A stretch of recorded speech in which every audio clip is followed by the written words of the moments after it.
Everyone, I'm Richard Gordon, and this is about my final project. And my final project here for Advanced Public Speaking was somewhat of a selfish one. In early April, I submitted plans to the town of Oxford, Maryland, to build a small building. And I thought it would be an easy process. But what I found out was I would come under the jurisdiction of the historical committee or historic committee because the area where I wanted to build it is designated as historical. So once I found that out, I heard that there was a hearing set for May 15th. And that just worked out with our deadline here for this project.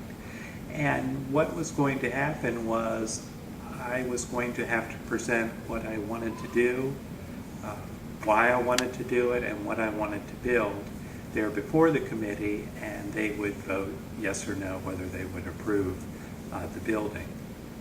Before that, I submitted plans, submitted pictures, and things like that. Just to give you a quick background, my wife and I have a small rental business in Oxford, Maryland.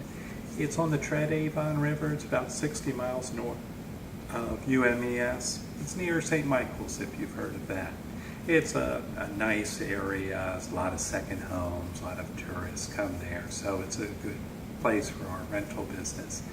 But where we are in the town right now is right on the Tread Avon River, where it might get a little rough, and that's good for our boat rentals, our wave runner rentals, but not quite as good for our bicycles and paddleboards and kayaks.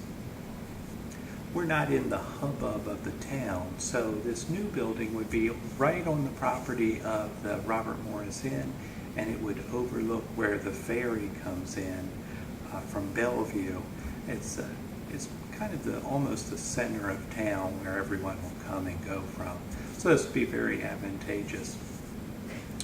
So I thought this would be a great thing for my project, to use my persuasive speaking in real life. And so what happened was this morning at 9 o'clock, this historic committee convened into town hall, and there were 5 of them. There were 3 ladies and 2 men.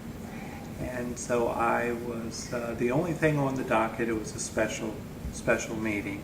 And they had announced this for the public to attend. Only 3 people from the public attended.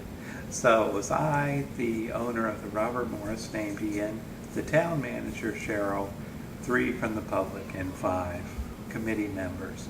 They asked me, once the meeting was called to order, they asked me the purpose or reason for the building, what I planned to build, and how that would fit in to the historic area. So I explained that all to them. I told them that I wanted to create a small building, 10 by 8. It would be like a kiosk, something that with windows that would open and you could shut it up at night. Very similar to something you might see at a beach resort where you would get beach umbrellas or towels or chairs. But this would be more in keeping with the inn, the Robert Morris Inn, where it'll be, was built in the 1700s. So we want something aesthetically that would work there. I had decided, or I had asked the owner of the Robert Morris Inn to come and present why he wanted us to build something there, and he did. And he explained that it was going to be advantageous for his business, because they're trying to attract a younger crowds or types of people that want to do things outside, get in recreation, get out there. As we spend more and more time behind our computers and our jobs are less physically demanding, more and more people are wanting to find areas to recreate and to exercise. And so he thought this would be a great thing for his inn and the neighboring inns. After I presented my argument, I had to answer some questions from the different committee members. Questions about color, materials I would be using, how I would store things, There were a few questions that I didn't think were pertinent to the argument. The issue at hand today was simply, would they approve the type of building that I wanted to put up, its design and its construction. It really wasn't like how I would store my kayaks or the paddle boards. That's for the town manager to determine, because they'll issue me a business license. But I wanted to keep them on the good side. I didn't want to seem combative at all, and I answered all their questions that they had. And it was eventually approved. It was approved in a temporary manner. There's one hiccup.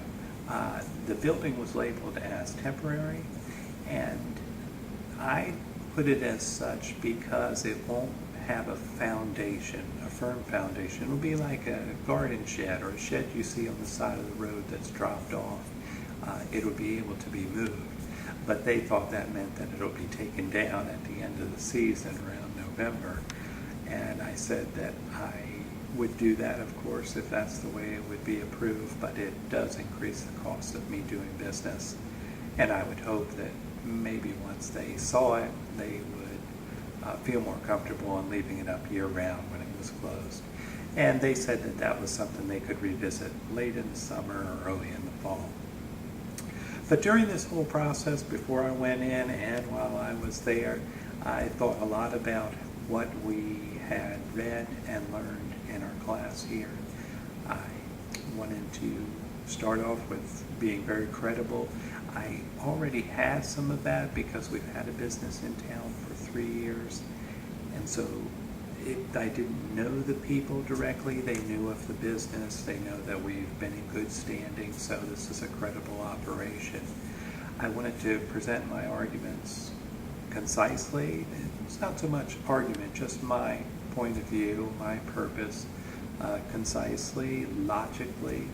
I also wanted to make sure that I didn't come about as combative. I wanted them to be on my side. I wanted suggestions for them. So I wanted to win their favor in the sense and hopefully persuade them to allow me to build this. And everything worked out really well. We'll be able to put up the building, and it was a nice experience having to speak in front of the people. Perhaps if there were more members of the community there, it might have been a little more nerve-wracking, but this was kind of an intimate affair.